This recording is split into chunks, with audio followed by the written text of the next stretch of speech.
इस वर्ष निर्जला एकादशी 2 जून 2020 मंगलवार के दिन है। वर्ष भर में 24 एकादशी आती हैं। इनमें निर्जला एकादशी को सबसे श्रेष्ठ माना गया है। इसे भीमसेनी एकादशी भी कहते हैं। मान्यता: इस एकादशी का व्रत रखने से ही साल में आने वाले समस्त एकादशी के व्रत का फल प्राप्त होता है। इस व्रत से दीर्घायु और मोक्ष की प्राप्ति होती है। निर्जला एकादशी व्रत पूजा विधि: इस व्रत में एकादशी तिथि के सूर्योदय से अगले दिन द्वादशी तिथि के सूर्योदय तक जल और भोजन ग्रहण नहीं किया जाता है। एकादशी के दिन प्रातःकाल स्नान के बाद सर्वप्रथम भगवान विष्णु की विधि विधान से पूजा करें। इसके पश्चात भगवान का ध्यान करते हुए ओम नमो भगवते वासुदेवाय मंत्र का जाप करें। इस दिन भक्ति भाव से कथा सुनना और भगवान का कीर्तन करना चाहिए। इस दिन व्रती को चाहिए कि वह जल से कलश भरे, वह सफ़ेद वस्त्र को उस पर ढककर रखे और उस पर चीनी तथा दक्षिणा रखकर ब्राह्मण को दे। इसके बाद दान पुण्य आदि कर इस व्रत का विधान पूर्ण होता है।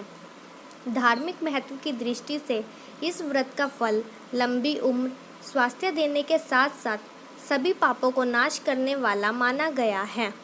निर्जला एकादशी पर दान का महत्व: यह एकादशी व्रत धारण कर यथाशक्ति अन्न, जल, वस्त्र, आसन, जूता, छतरी, पंखी तथा फल आदि का दान करना चाहिए।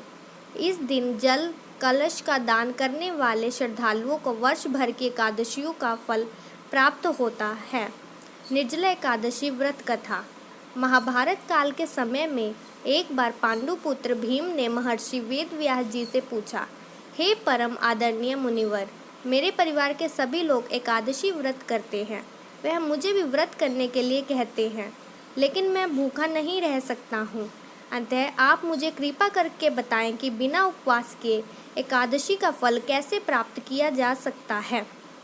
भीम के अनुरोध पर वेदव्यास जी ने कहा, पुत्र, तुम निर्जला एकादशी का व्रत करो। इसे निर्जला एकादशी कहते हैं।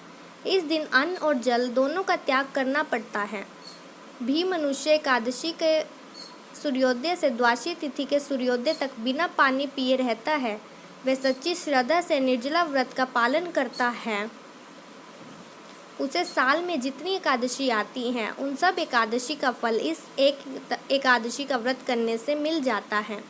महर्षि वेदव्यास के वचन सुनकर भीमसेन निर्जला एकादशी व्रत का पालन करने लगे और पाप मुक्त हो गए।